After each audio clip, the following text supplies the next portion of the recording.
Welcome into the Fantasy Football Diagnostics Podcast, where we provide you with your weekly diagnosis of everything fantasy football.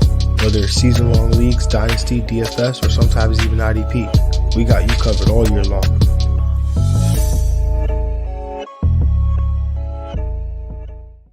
Let's do it. Let's get to it. Good morning, beautiful people. It is Tuesday, October 1st. Happy October, 7 a.m. Eastern.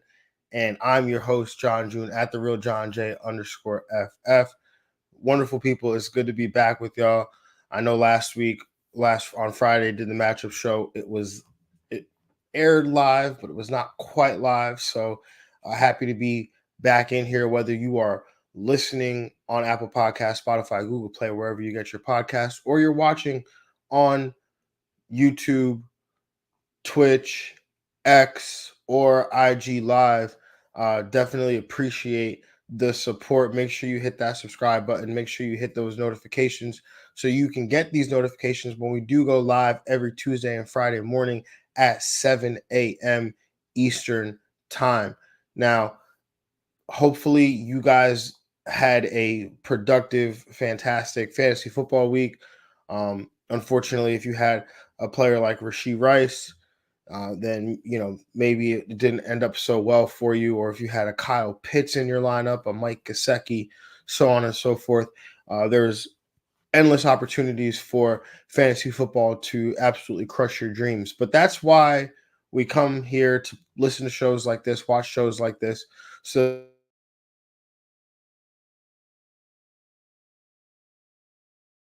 what the waiver wire looks like and who we can attack on these waiver wires in our leagues as we go through the week 5 waiver wire show.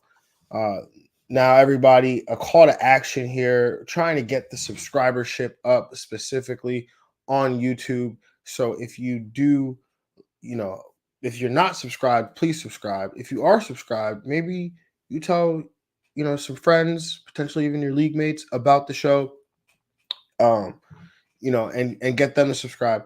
And maybe you don't want to quite tell your league mates about the show completely, somewhat understand, but don't be selfish. But if that's you, tell your family, tell your friends to subscribe to the podcast and the YouTube channel, wherever they get their podcast. Now, week 5 waiver wire show, and the first week with bye weeks. The Detroit Lions, LA Chargers, Philadelphia Eagles, and Tennessee Titans all on bye this week for week 5. So do not start those players from those teams, any players from those teams, because they won't get you fantasy points. And, maybe they'll be the same. It'll yield the same outcome as starting Kyle Pitts. I don't know. Anyway, as you can tell, I am pretty perturbed by Kyle Pitts. So, yeah.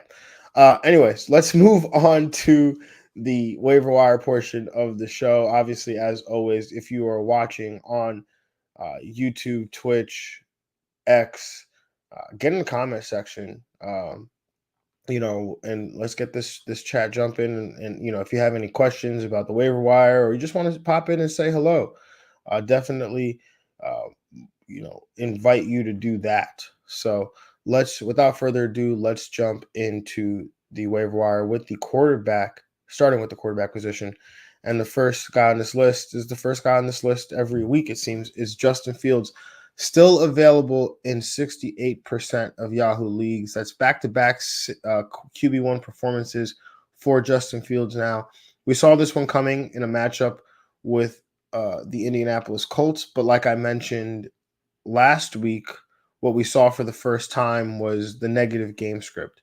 And that gets us to those ceiling games for Justin Fields, as we saw in this one, where he finished as – I actually have to check that, because last I checked, he finished as the QB1. But we had 2 quarterbacks going last night that absolutely just would not stop scoring points, or just scoring points in general. But as I look this up, Fields made some mistakes. The game was not so great for his prospects of keeping his job, but that's kind of the risk with Fields. And we talked about that. He has an opportunity to run with this job.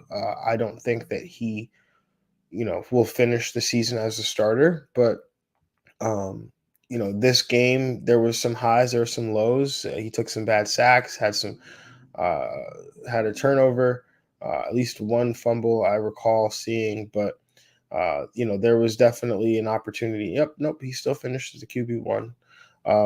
There were some opportunities here for, led to some opportunities for the Indianapolis Colts defense, but then Fields had to make up for those mistakes and ended up throwing for over 300 yards, ran for 50 yards and two touchdowns, 55 yards and two touchdowns on the ground. So, yeah, again, we see that ceiling game from him. And he's got a matchup here against the Dallas defense that hasn't been particularly good and is now missing key pieces in both Micah Parsons and DeMarcus Lawrence. So, definitely not afraid to go after this Dallas defense with Justin Fields as my quarterback. Moving on to the next quarterback on this list, that is Atlanta quarterback Kirk Cousins. Now, he's available in 50% of Yahoo leagues, again, with guys like Jalen Hurts and Jared Goff on bye. I don't know how many people were starting Justin Herbert every week, but with those guys on bye, you might have to start getting deeper in the bag with guys like a Kirk Cousins, who hasn't been great this year, but he was solid in his best matchup this year against Philadelphia. Now gets a matchup on Thursday Night Football against a Tampa Bay defense that's allowed at least 16 fantasy points to opposing quarterbacks in 3 of 4 games this year. Another guy we're going to go with, kind of, again, going deep in the bag here, and this one's contingent on an injury, but Joe Flacco, Indianapolis quarterback Joe Flacco, available in 99% of leagues, of Yahoo leagues. Anthony Richardson got injured with a hip, and so Joe Flacco came in, provided a boost to this pass offense. We don't know the full extent of the Anthony Richardson injury. Some are saying that he won't be out for any. Possible that he misses this week, or the Indianapolis Colts want to give Richardson, who obviously suffered that shoulder injury last year. It's possible that they want to give him an opportunity to make sure that he's 100%, especially when they saw the performance of Joe Flacco offense has looked to this point. So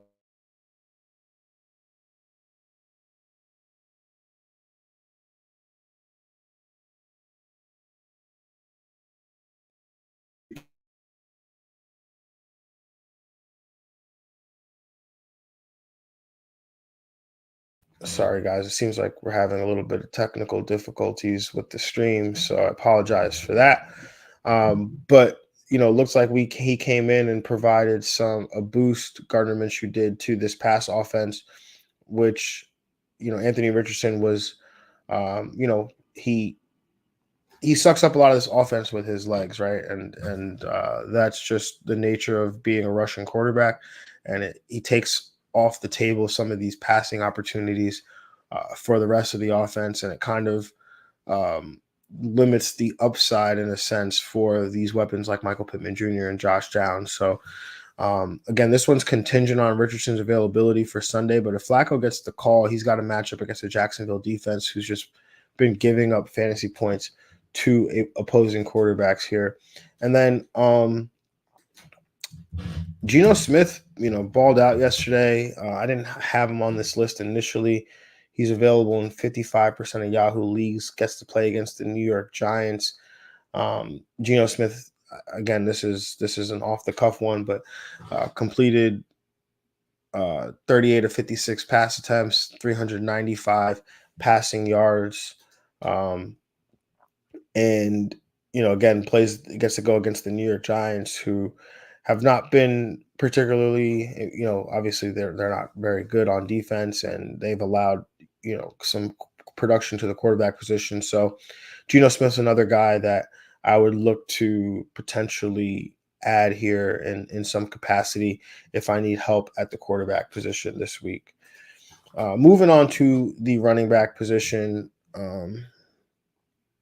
Starting with Bucky Irving, available in 47% of Yahoo leagues.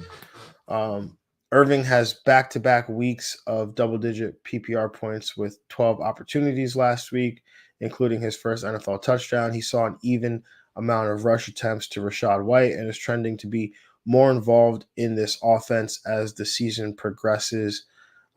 Again, we talk about not wanting to name guys that are below that 50% threshold in terms of availability.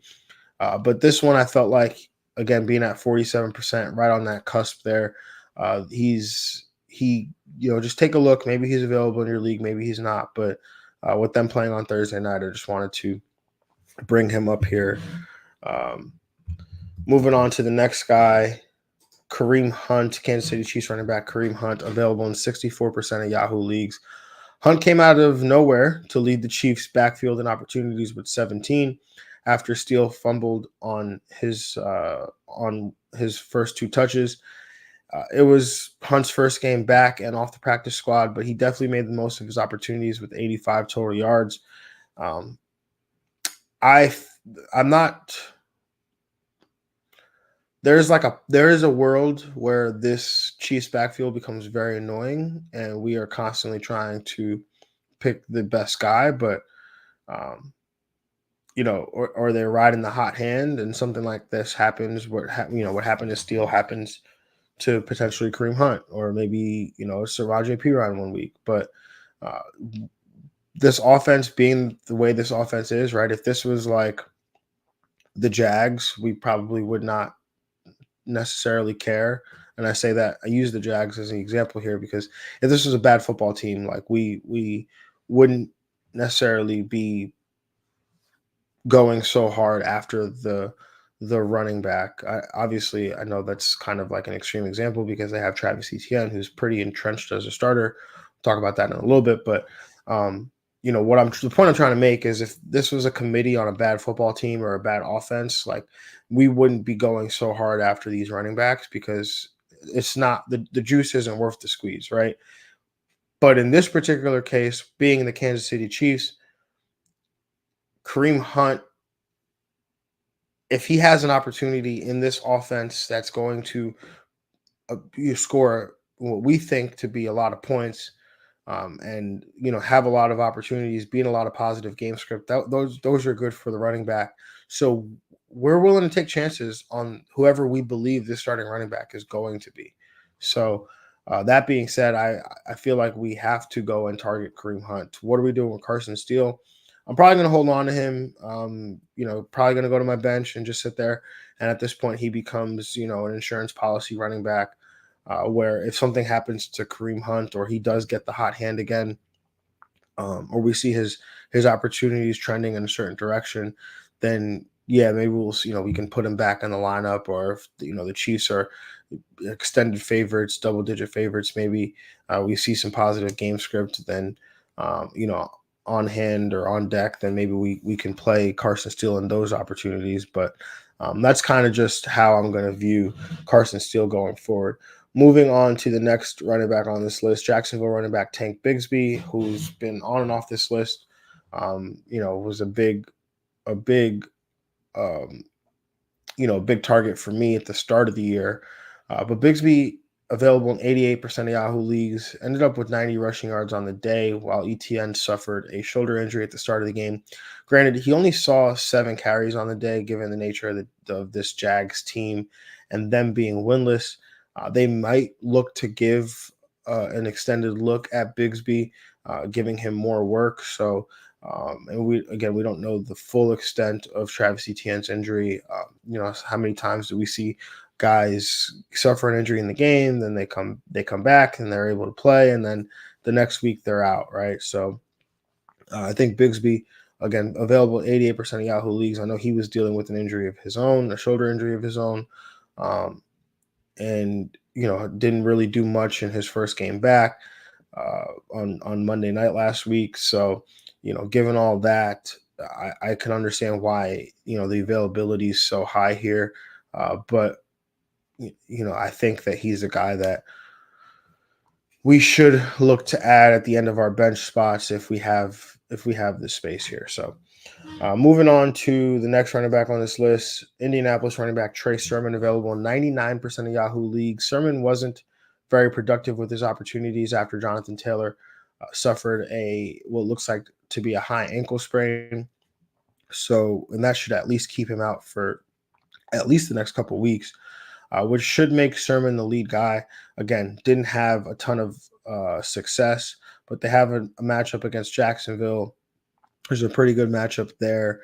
And, if Joe Flacco starts, I actually like Sermon significantly more, just because we see a more traditional offense if Joe Flacco is in the game. And so that means that, Anthony Richardson, when he's playing, he's going to take a chunk of those rushing opportunities, which takes them away from guys like, Jonathan Taylor, and in this case, Trey Sermon. So with some opportunities available there, I definitely think Sermon could end up with an RB2, RB3 type performance.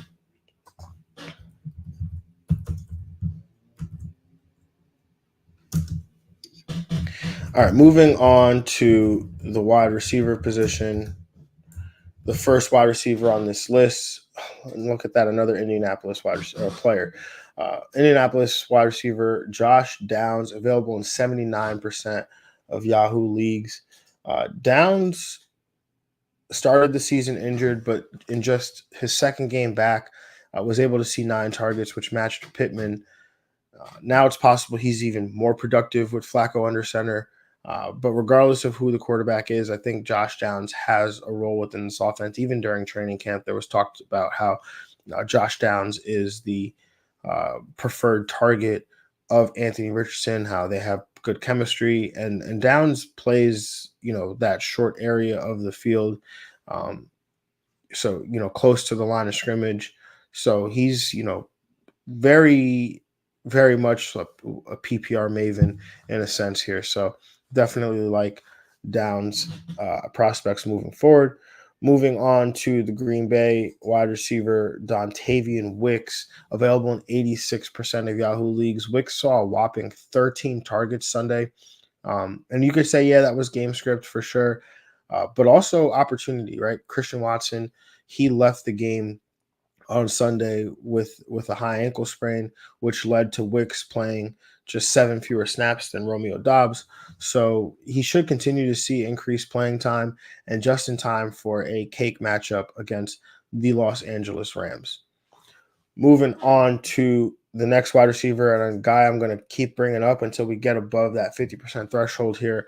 But Cleveland wide receiver Jerry Jeudy, available in 52% of Yahoo leagues. He led the Browns in targets, receptions, and receiving yards, catching 6 of 9 passes for 72 receiving yards.